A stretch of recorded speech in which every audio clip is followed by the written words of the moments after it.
আচ্ছা, মনে আছে সেই ছোটবেলায় পড়ে আসা অন্ধকূপ হত্যার কথা, যেখানে 18 ফুট একটি ঘরের মধ্যে নবাব সিরাজউদ্দৌলা ব্রিটিশদের সমস্ত দম্ভ একেবারে ভেঙে গুড়িয়ে দিয়েছিল।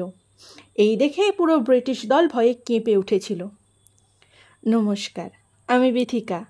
আপনারা আছেন গল্পে বিথিকা ইউটিউব চ্যানেলের সাথে। আশা করি একটা করে লাইক করে দিয়েছেন।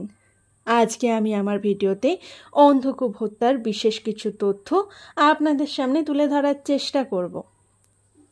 এর শুরুটা হয়েছিল কিছুটা এইভাবে। ইউরোপেতে ইংরেজ এবং ফরাসিদের মধ্যে একটি গণ্ডগোলের সৃষ্টি হয়েছিল।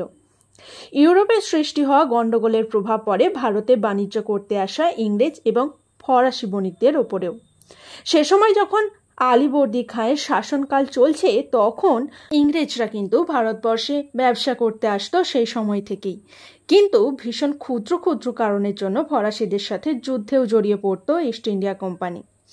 তা থেকে বাঁচার জন্য দুর্গ বানাতেও শুরু করেছিল। আলীবর্দী খাঁ যখন এই দুর্গ নির্মাণের জন্য বিরোধিতা করেছিলেন, তখন ইস্ট ইন্ডিয়া কোম্পানি জানায় যে দুর্গটি কেবলমাত্র তাদের বাণিজ্য সামগ্রী চোর ডাকাতের এবং ফরাসিদের হাত থেকে রক্ষা করার জন্যই বানাচ্ছে। আসলে ইস্ট ইন্ডিয়া কোম্পানি ওই দুর্গ নির্মাণ করার পরে তাতে মজুদ করতে শুরু করেছিল সৈন্য আর গোলা বারুদ। ততদিনে নবাব সিরাজউদ্দৌলা বাংলার সিংহাসনে বসে গেছে। যেহেতু ব্রিটিশদের বাণিজ্যের জন্য কোনো ট্যাক্স দিতে হতো না, আর এই ট্যাক্স না দেওয়ার পিছনে হাত ছিল মোগল সম্রাটদের। ওই ট্যাক্স না দেওয়ার কারণে লোকসান হচ্ছিল বাংলার বণিকদের। ওই ইংরেজ বণিকরা বাংলার মানুষদের ওপর অত্যাচার চালাতে শুরু করে। সাথে সিরাজউদ্দৌলার যারা শত্রু ছিল, মুর্শিদাবাদ ছেড়ে ওই দুর্গতে গিয়ে আশ্রয় নেয়। দীর্ঘদিন ধরে চলার পর সিরাজউদ্দৌলা ওই দুর্গে চিঠি পাঠায়। চিঠিতে লেখা ছিল যে ওই দুর্গ অর্থাৎ ফোর্ট উইলিয়াম দুর্গ খালি করতে হবে এবং বাংলায় যে সমস্ত শ্যামবর্ণ মানুষদের ওপর অত্যাচার চালানো হচ্ছে তা অবিলম্বে বন্ধ করতে হবে। আর সিরাজউদ্দৌলা যে সমস্ত শত্রু যারা আশ্রয় নিচ্ছে ওই দুর্গতে, তা দেওয়া যাবে না। ব্রিটিশরা তো এই চিঠি কোনো উত্তরই দেয়নি, বরং উল্টে যে দূত দিয়ে পাঠানো হয়েছিল ওই চিঠি, তাকে অপমান করে ওইখান থেকে তাড়িয়ে দেয়। এটা শুনে নবাব সিরাজউদ্দৌলা ভীষণ রেগে যায় এবং নবাব 30,000-এর বিশাল সেনাদল নিয়ে মুর্শিদাবাদ থেকে কলকাতার উদ্দেশ্যে রওনা দেয়। 1756 সালে 16 জুন নবাবের সেনাদল ফোর্ট উইলিয়াম দুর্গটি অবরোধ করে। যুদ্ধের দুদিন পর ইংরেজ সেনাপতি এবং গভর্নর ড্রেক ইংরেজদের একটি বড় সেনাদলকে নিয়ে ওইখান থেকে পালিয়ে যান। কিন্তু ইংরেজ সৈন্যদের মধ্যে থেকে 170 জন ওই দুর্গ থেকে পালিয়ে যেতে পারেনি। ওই ক্ষুদ্র বাহিনী নিয়েই হলওয়েল নবাব সেনার সাথে যুদ্ধ করছিল। কিন্তু তার মধ্যে থেকে অধিকাংশ লোকই নবাবের দলে এসে যোগ দেয়। 20 জন সকাল থেকে সন্ধ্যে পর্যন্ত প্রায় 20 জন ইংরেজ সৈন্য নিহত ও 70 জন আহত হয়। এরপর সন্ধ্যাবেলা নবাব সৈন্য কামানের গোলা ওই দুর্গের দেওয়ালে ছোঁড়ে।